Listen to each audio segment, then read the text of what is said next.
Dakle, s time nastavljamo naš drugi dio ovog okrugloga stola. Imamo dva ugledna izlagača. Prvi od njih je Jim Kelly, koji je ravnatelj u Federalist Society i također je predsjednik Federalist, da, ispričavam se.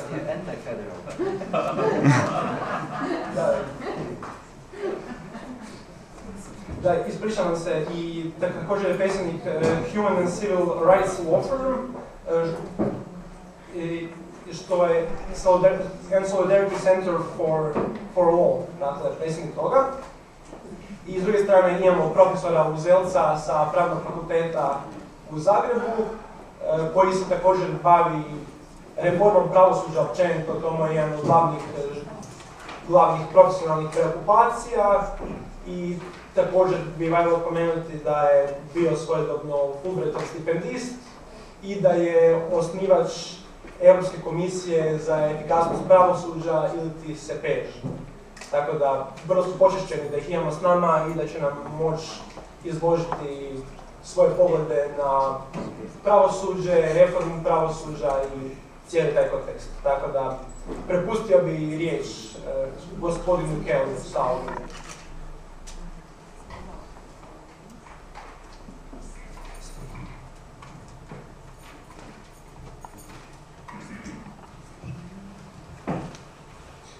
Thank you very much, and thank you for inviting me to participate in these important discussions on Croatia's efforts to reform its judicial system to meet the European Commission's requirements for accession to the European Union. The purpose of my remarks will be to place Croatia's efforts in the context of the status of judicial reforms in the United States of America. First, it is important to note that the European Commission has set a very high bar for Croatia's entry into the European Union.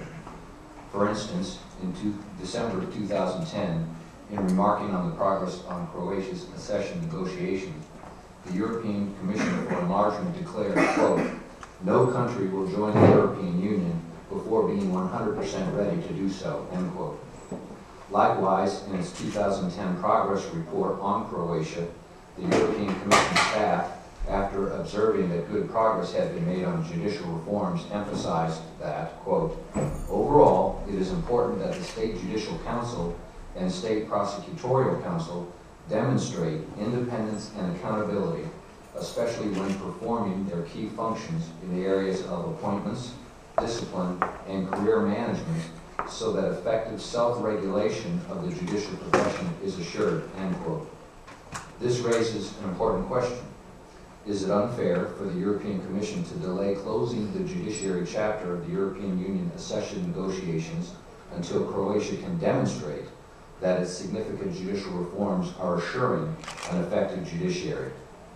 In my opinion, this is an unreasonable requirement. After decades of judicial reforms, no state in the United States can demonstrate the effective self-regulation of its judicial profession is assured. For this reason, so long as Croatia's judicial reforms are credible ones that have created a system for improving judicial appointments, discipline, and career advancement, it is unrealistic for the European Commission to defer the closing of the judiciary chapter. In the United States, each of the 50 states operates its own judicial system, which includes state institutions for appointing, disciplining, and training judges. Yet, each state experiences problems with judicial corruption, judicial funding, judicial independence, judicial discipline, judicial appointments, judicial activism, and judicial training. Since judges are human, no judicial system is or ever will be perfect. Unfortunately, in subjecting Croatia's judicial reforms to such strict scrutiny, it appears that the European Commission may be making the perfect the enemy of the good. The following examples from the United States evidence that well-designed, or at least well-intentioned institutions cannot assure an effective, self-regulated judicial profession. In the area of judicial corruption, just last month, a U.S. federal court in Pennsylvania convicted a local county juvenile court judge of 12 counts of racketeering, money laundering, and conspiracy with a likely sentence of 12 years. The conviction resulted from an arrangement whereby the builder and operator of 2 for-profit youth prisons paid the juvenile court judge $2 million in exchange for his sentencing a larger than normal number of juveniles to jail so as to increase the profits of the jail operator. Ultimately, because of this judge's corrupt practices, the Supreme Court of Pennsylvania had to overturn 4,000 prior juvenile convictions. In the United States, we often have inadequate funding of the judiciary. In January of this year, the American Bar Association published their report on the negative impact that 13% budget cuts in the state of Georgia was having on the administration of justice in that state. These funding reductions have contributed to delays in civil cases within the state court system and have resulted in significant adverse impacts in the efficiency of justice and business proceedings throughout the state.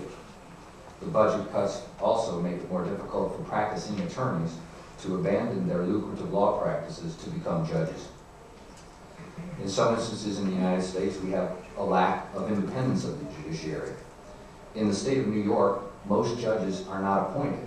The people elect them. As a result, judicial election campaign fundraising in the state has been a persistent source of complaints and allegations of conflicts of interest and corruption. In fact, some judges have rewarded their political contributors with lucrative court case or work assignments. In response, last month, the New York Judiciary Board announced a new rule that prohibits the assignment of a case by any court administrator to a judge when the lawyers or any participants involved in the case have donated $2,500 or more to the judge's political campaigns in the preceding 2 years.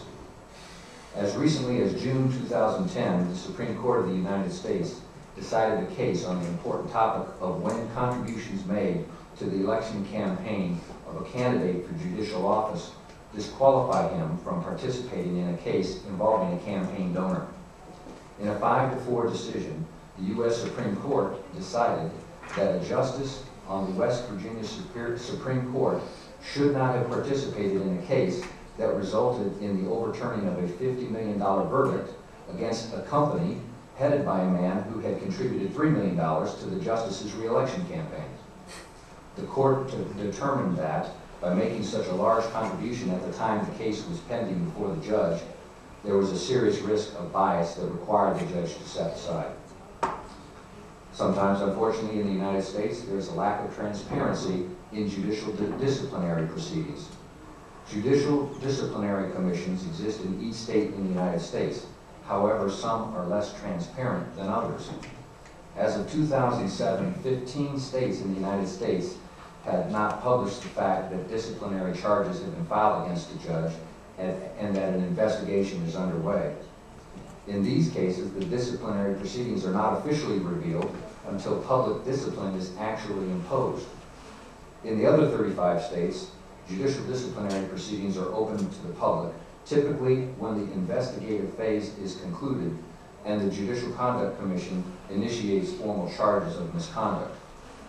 This earlier disclosure enables interested members of the public and the media to learn about the charges of misconduct and keep informed about how effectively this disciplinary process works in their state.